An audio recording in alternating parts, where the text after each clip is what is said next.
Hello, everyone. Today's March 10, 2022. Thank you all for joining the Reliability Demand Response Resource Bidding Enhancement Track 1 for the Draft Tariff Language meeting. My name is Brenda Kerwin. I'm here with the Stakeholder Affairs Group at the California ISO. Today I'll be helping out with the meetings, and I'm also joined by Sarah Kusel from the Federal Regulatory Market at the California ISO. We'll be going over this draft tariff language. I also have Bill Weaver and Danielle Tavel as our panelists, so to answer any questions in chat. Please reminder, you are currently muted, so please raise your hand using the raise hand icon so that way we can unmute you. Please state your name and affiliation before stating your question for this meeting. And reminder that this call is being recorded and the video file will be posted publicly under the ISO Stakeholder Initiatives webpage. This recording and any related material should not be reprinted without the ISO's permission. And if you do experience any technical issues, please reach out and we will help. So now we'll go ahead and kick it off and have Sarah go ahead and go over the draft tariff, and we will go ahead and kick that off. Thank you, Brenda, and thank you all for joining today. Like Brenda said, I'm going to walk through the tariff language for track 1. The language has been posted on the initiative webpage. Before we get started, I do want to mention we did receive one set of stakeholder comments from SCE. Those comments didn't provide any specific revisions or comments on the language, so nothing specific to discuss here, but we do appreciate the comments and we will consider them moving forward. So thank you to SCE for those. If other comments do occur to stakeholders, please feel free to reach out to myself or to Bill Weaver. We're happy to answer those questions. So we'll walk through the tariff language, and as a reminder, track 1 is fairly limited in scope here to aligning RDRR bidding rules with real-time pricing conditions consistent with FERC Order 831. So the tariff language will follow the draft final proposals policy here of two pieces. First, that when the bid cap is raised, RDRRs will submit a bid of at least 95% of the hard energy bid cap. And second, that when an SC or scheduling coordinator does not submit a revised bid, that the CAISO will automatically adjust their bid, maintaining the percentage of the original bid submitted. We also are clarifying, as was noted in the draft final proposal, that any RDRR bid submitted greater than the soft energy bid cap of $1,000 per megawatt hour would not be considered as a cost verified bid for purposes of raising the bid cap. So Brenda will help me manage scrolling through these red lines here, and I'll plan to pause after each section for any questions. So this first section that we have up here, 30.5.8.2, notes the real-time market. This is under the bidding rules section, and this really relates to that last clarification that I noted. So here under subsection B, we've added a note that, typically in cases under this section here, if the CAISO has accepted a bid for the applicable trading hour of the real-time market with an energy bid price that exceeds the soft energy bid cap, or in this subsection 2, or if the maximum import bid price exceeds the soft energy bid cap, then resources would be allowed to submit bids above that soft energy bid cap. Here we're creating this carve-out specifying that RDRRs would not trigger those same rules. So a fairly straightforward revision here, but I'll pause for questions. You want to just raise your hand, Brenda, or I will call on you. And while we're waiting to see if anyone is calling in there, I believe Michelle has noted that you can use the magnifying glass to increase the sign on your screen. I think there's maybe directions in the chat, but that if you are having a hard time reading it, you can use that function. Okay, so I'm not seeing any questions here, so I think we'll scroll to the next section, which is to the primary proposal of track 1. We've included the other tariff provisions here to provide some context. So have Brenda slowly scroll through these. These are the sections relating to bed bidding and scheduling of RDRRs. So Brenda, if you want to keep scrolling until you see the first section of red lines. Great. Just a little bit more so you can capture everything in one screen would be great.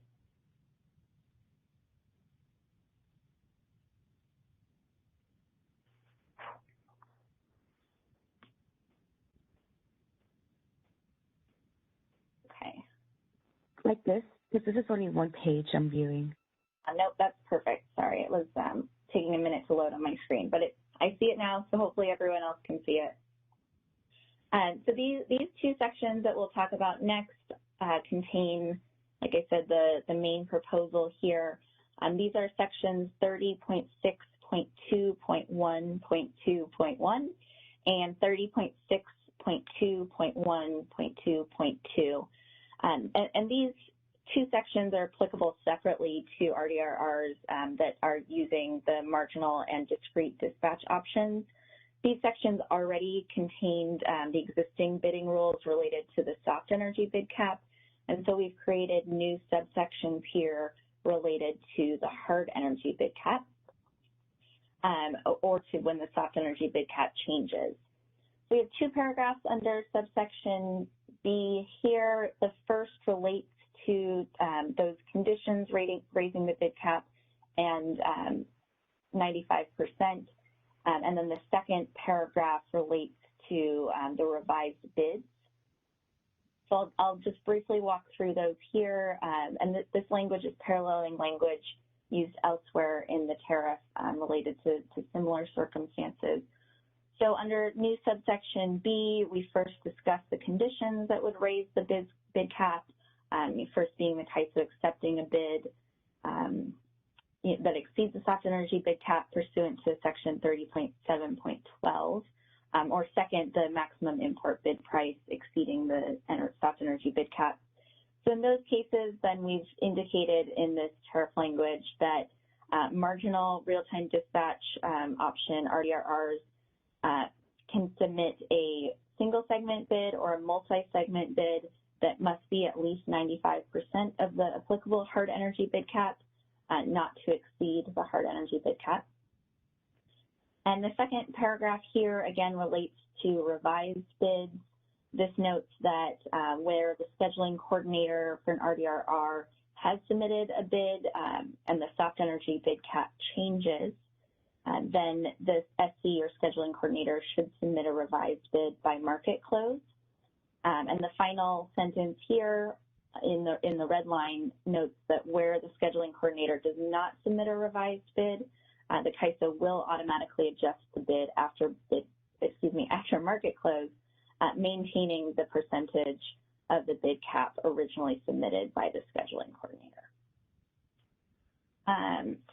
Before jumping to the discrete, which is basically identical language, I see we have a hand raised here. Paul Nelson from CLICA. I want to call on you, open Paul's line. That would be great, Michelle.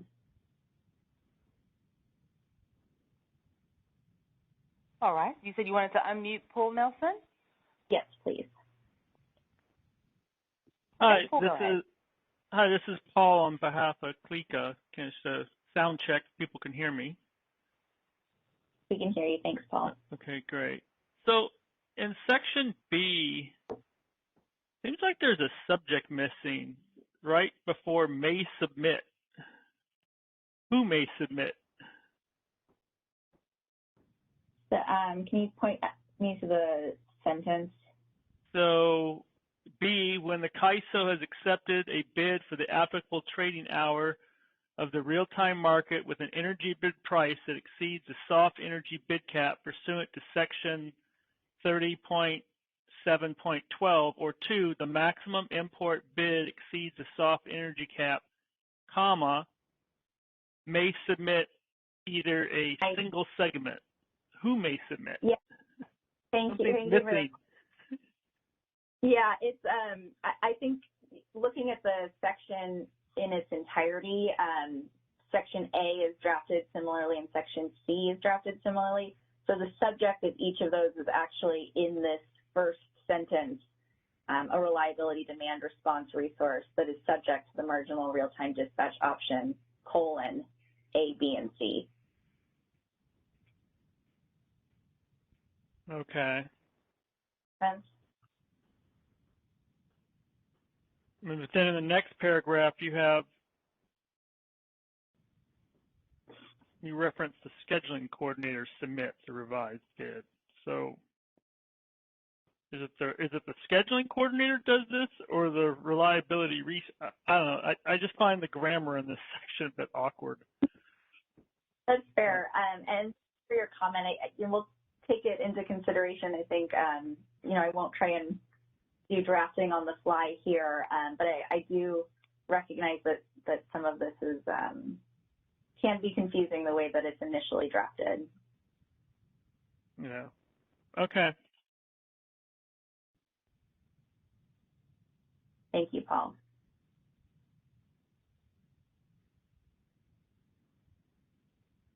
We also have a question from John. We could unmute his line as well. Hi, can you guys hear me? Yes, thank you. Yeah, I'm not sure. I'm in the past. I did hear that. I did see that you guys use continuous as another word for marginal real-time dispatch. I'm just wondering if we wanted to add that to the tariff, just so that it provides more clarity when others use continuous as opposed to marginal real-time. So just kind of a added thought. Thank you. Yeah, we'll take that back and discuss that internally. I think part of our goal in making some of these tariff revisions is to be as clear and as limited as possible in our changes. And so I think we're happy to take that back and take a look at where else it's used.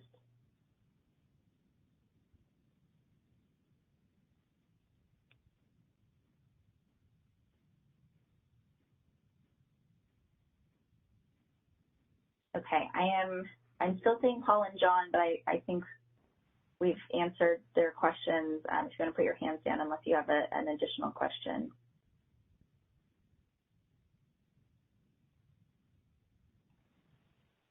Do you have an additional question, Paul? No, I was trying to lower my hand. Okay, no problem. Just click the hand icon again when you want to lower your hand. Well, okay? It says raise hand, so I clicked on it. That's okay. I'll lower the hand for you, Paul. No problem. Thank you. Okay, great. Thank you for those questions and comments. I appreciate those. I think we'll scroll, Brenda, now down to the next section. Thank you, which is the discrete real-time dispatch option. And I won't go through this in quite the same detail. The language is identical to the language under the marginal real-time dispatch option, with the exception here being that discrete RDRRs can only submit single segment bids.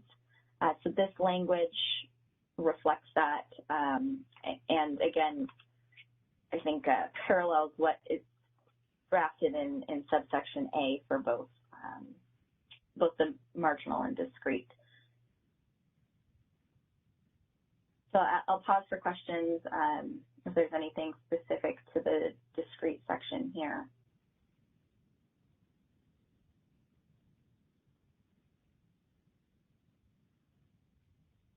Okay, great. The very last section is a small clarification. Thank you, Brenda, for scrolling. This is under section 30.7.1, Scheduling Coordinator Access. And this ultimately just discusses the CAISO's communication and when the CAISO will provide information regarding submitted bids. So what we've done here under Roman numeral 6 is note that the CAISO shall provide information regarding default modification or generation of bids, and we've added the language including to the clause as further provided below. The idea here is that the information that was provided below, or that is provided below in the tariff, doesn't enumerate the automatic adjustment of RDRR bids because that wasn't in the tariff before. And so here we're again just providing a bit more flexibility to that clause to note that the CAISO will be providing information to the scheduling coordinators on those default modifications. So very, very minor change here. But we wanted to make sure to capture that the enumerated list is not complete or all-inclusive. Any questions here or final questions? And thank everyone for their time today and for the comments we received, both verbally here and written.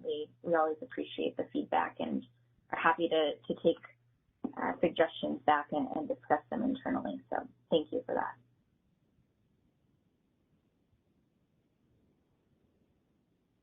All right, I'm not seeing any additional questions here, so Brenda, I'll turn it back to you. Thank you, Sarah. So we will go ahead and close this meeting a little sooner, or a little short today, but if you do have any questions, feel free to submit it to the ISO Stakeholder Affairs at CAISO.com, and feel free to view any information on the initiative page as well. But we appreciate everyone's participation on these, specifically track 1 now, and then we'll be giving out more information for the other track 2 when it comes along. But be sure to visit the initiative page to determine which information is for what track. So I'll go ahead and pass it back to Michelle, our event producer, to help conclude this meeting. Thank you for using Event Services. The meeting is now concluded and you may now disconnect.